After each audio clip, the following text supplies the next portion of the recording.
On July 22, 1990, 15-year-old Charlene Catholique was last seen walking along Highway 3 near Behchoko on her way to Yellowknife. Charlene was hitchhiking in the middle of nowhere. It's been over 34 years since she disappeared. In an interview by CBC News, Joe Catholique, Charlene's father, said that he loves his daughter immensely, but gave up hope in the police ever finding her. He stated that he was tired of trying to get investigators to continue the search for her, that it was like talking to a wall. The last time he spoke with police about Charlene was in 2008. Charlene was from Lutselk'e First Nations, a fly-in community on the east arm of Great Slave Lake in the Northwest Territories. Charlene was 12 years old when her mother died of cancer, so she was raised by her father and grandmother. According to all who knew her, she was a quiet and friendly girl who was especially close with her Aunt Anne Catholique. Anne recalls how they would confide in each other and be supportive through family tragedies. Like when Anne's partner passed away, Charlene was understanding and mature beyond her years.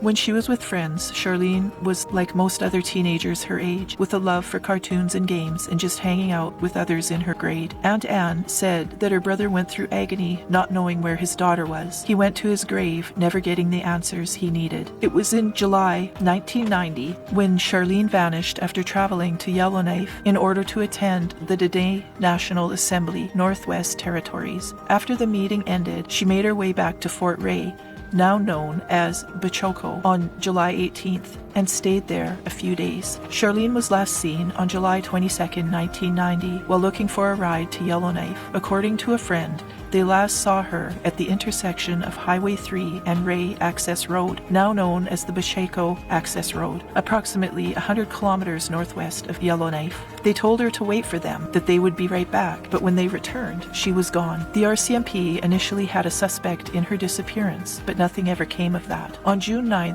2017, the Northwest Territories Supreme Court issued an order stating that they had reasonable grounds to presume Charlene was deceased. As a result, she is no longer considered a missing person, and her case is being investigated as possible homicide. In May 2019, Charlene was featured in a week-long campaign the RCMP used to highlight missing children on its missing persons website. The public was reminded again in 2020 when the RCMP Historical Case Unit, which has since taken over the investigation, sent out a notice saying that the file was still open and active. The unit looks to investigate cases of historical homicide and suspicious deaths and long-term missing persons cases within the Northwest Territories. This action resulted in a few new tips being called in. In September 2020, the Historical Case Unit, with the help of the Forensic Identifications Section and the Major Crimes Unit, searched an area of interest near Behchoko. Nothing came of it. The RCMP states that its mandate is to keep a missing persons file active until the individual reaches the age of 110 unless their date of birth is unknown. If that's the case, the file is kept open until the presumed age of 92. Charlene Catholique would be 49 years old if she were alive today. She vanished in 1990 when she was 15 years old. She was 5 feet 5 inches tall and weighed 125 pounds with a slender build. She had curly, short black hair and brown eyes. Her ears were pierced, and she was wearing a neon pink sweatshirt and a pair of acid wash jeans, a blue nylon jacket